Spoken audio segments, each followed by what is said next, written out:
SFU's honorary degree is the highest honor conferred by the university.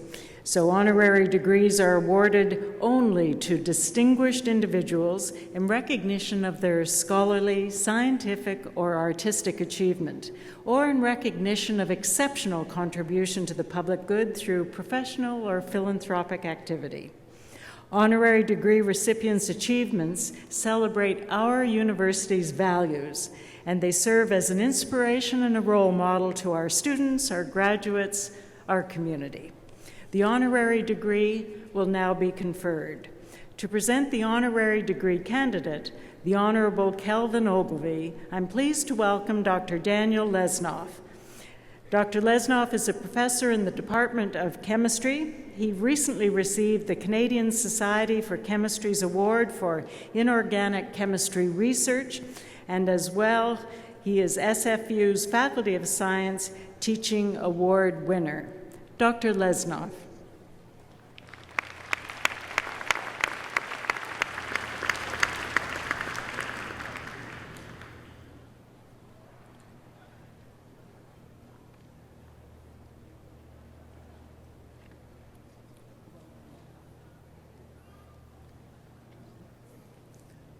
Madam Chancellor, over the course of his distinguished career, Dr. Kelvin Ogilvie has served as a biochemical researcher, biotechnology innovator, university president, science education policymaker, and since 2009, a Canadian senator. Dr. Ogilvie's particular scientific passions might make many an art student think of those microscope-wielding crime scene investigators from fast-paced TV dramas who, a bit like Gil Grissom on CSI, strive to see the world in a drop of blood. A leading expert in biotechnology, bioorganic chemistry, and genetic engineering, he became a faculty member in the Department of Chemistry at the University of Manitoba in 1968 and moved to McGill in 1974. There, he developed a general method for the chemical synthesis of large RNA molecules that is still the basis for RNA synthesis around the world. In 1981, he developed the gene machine, an automated process for the manufacturing of DNA. Back then, it would have taken months for researchers to synthesize even a small fragment of DNA. The story goes that Dr. Ogilvie brought his gene machine to a large biotechnology conference and invited scientists to write down a DNA sequence that they wanted synthesized. The winner, drawn at random, would have their DNA piece delivered to them on Monday morning after the conference. The conference crowd was dubious. Few believed that such a feat would be possible. But Dr. Ogilvie's gene machine blew the skeptics away, ushering in the concept of automated DNA synthesis and sparking the biotechnology revolution.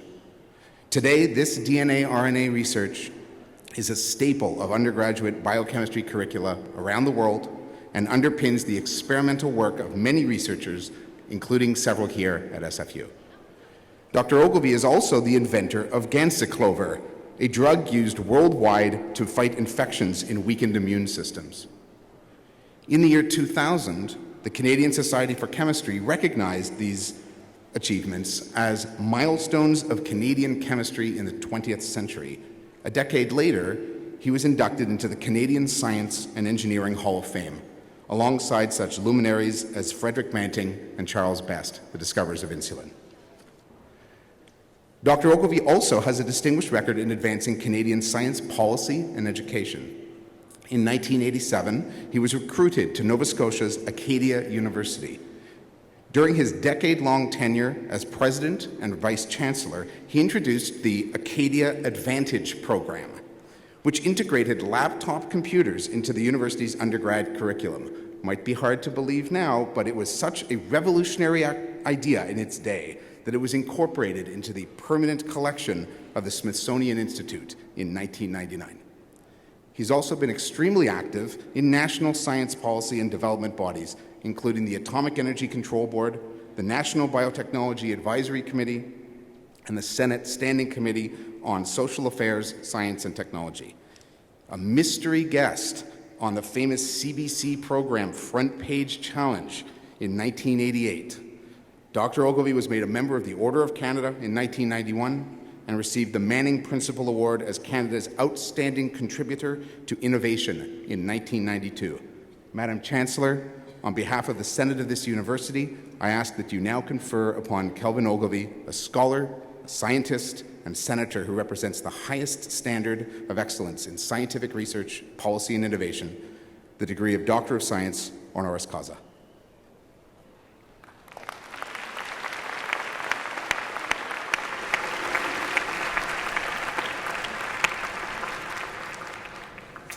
Kelvin Ogilvie, by virtue of the authority vested in me and in the Senate of this university, I hereby admit you to the degree of Doctor of Science, honoris causa.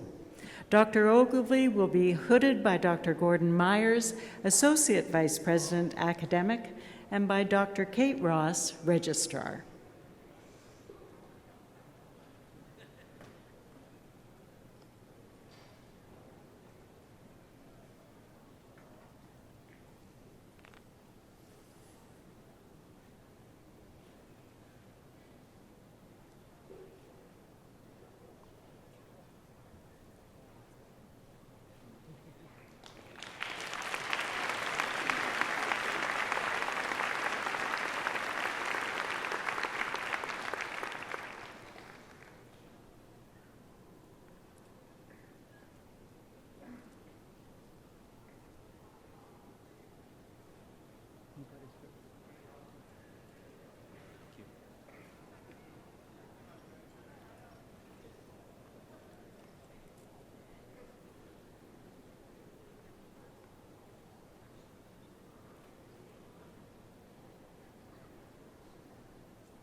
It is with great pleasure that I now call on Dr. Kelvin Ogilvie for his convocation address. Dr. Ogilvie.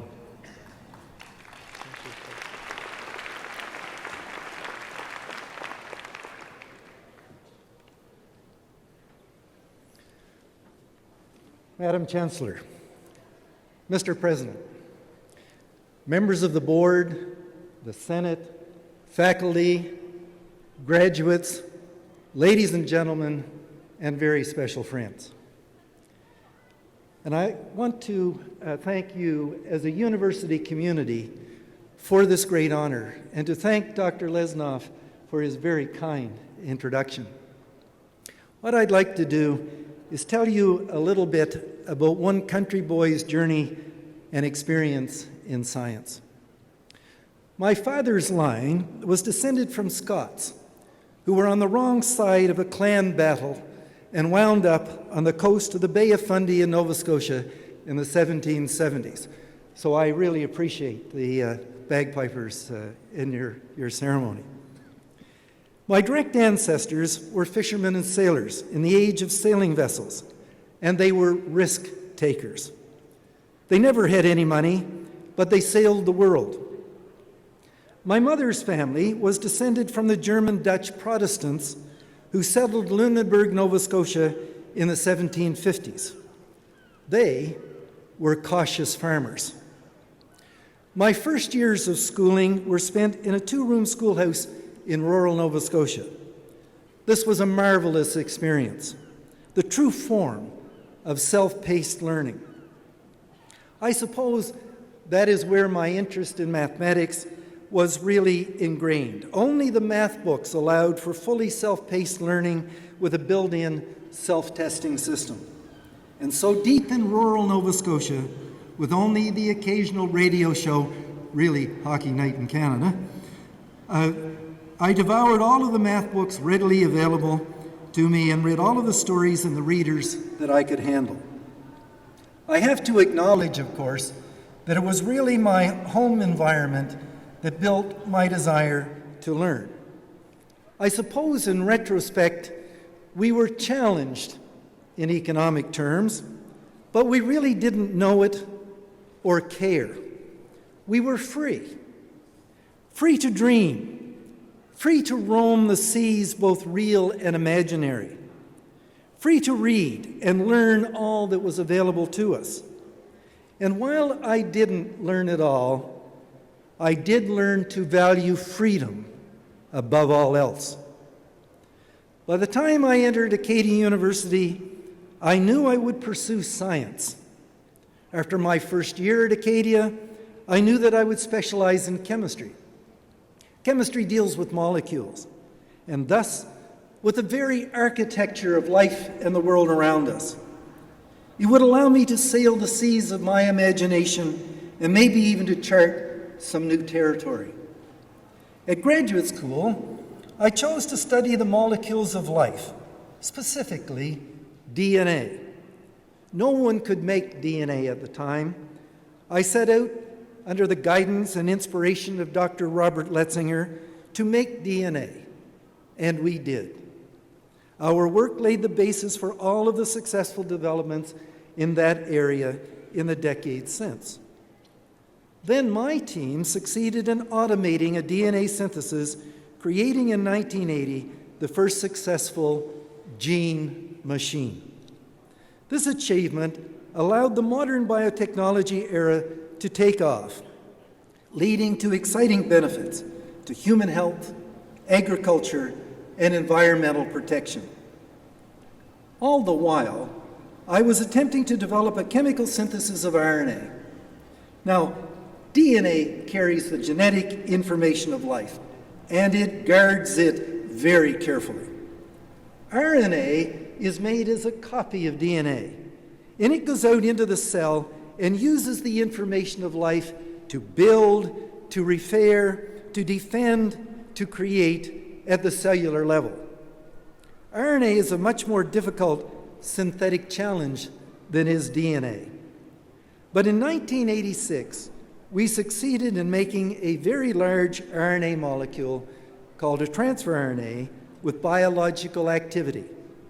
This synthesis, published freely in the scientific literature, allows scientists throughout the world to build any RNA molecule. Other scientists are using it to create cures, treatments, and vaccines for a range of diseases, including cancers caused by retroviruses.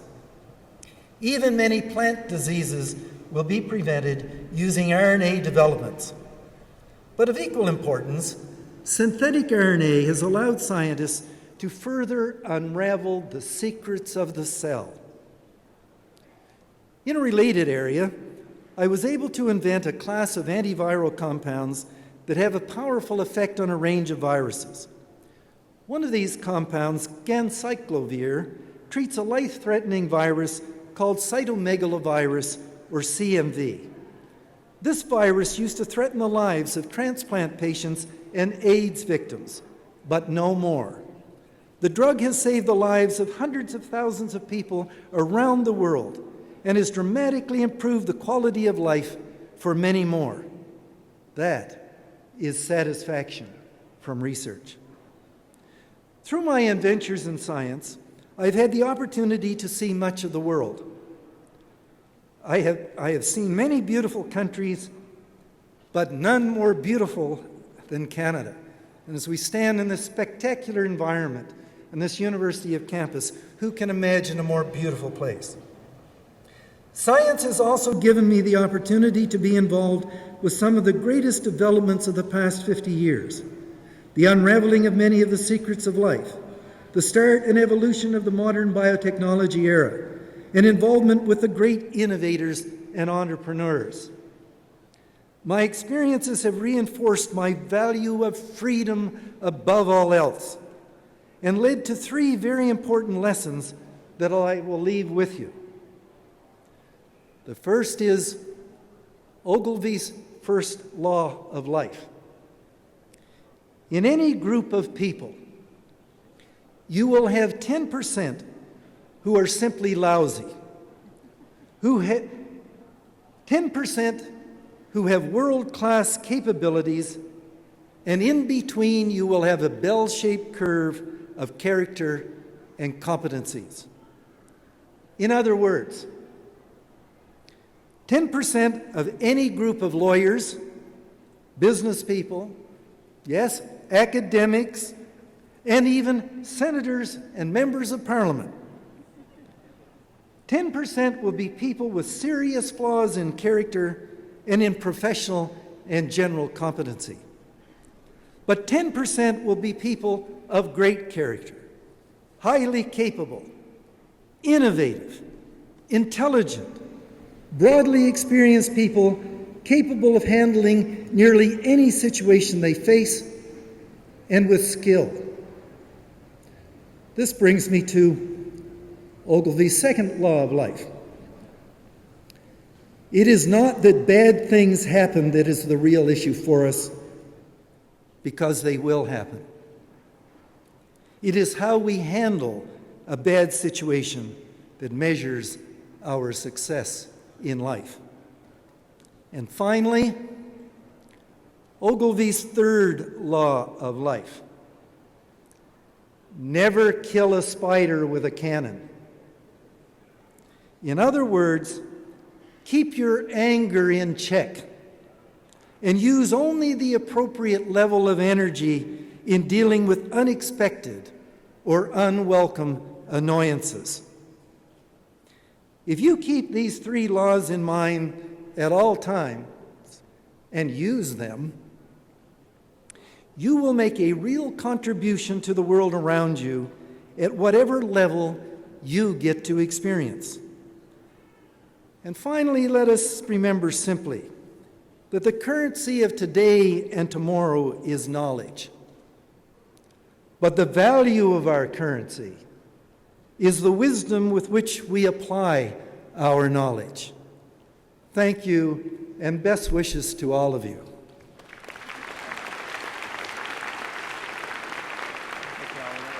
Thank you.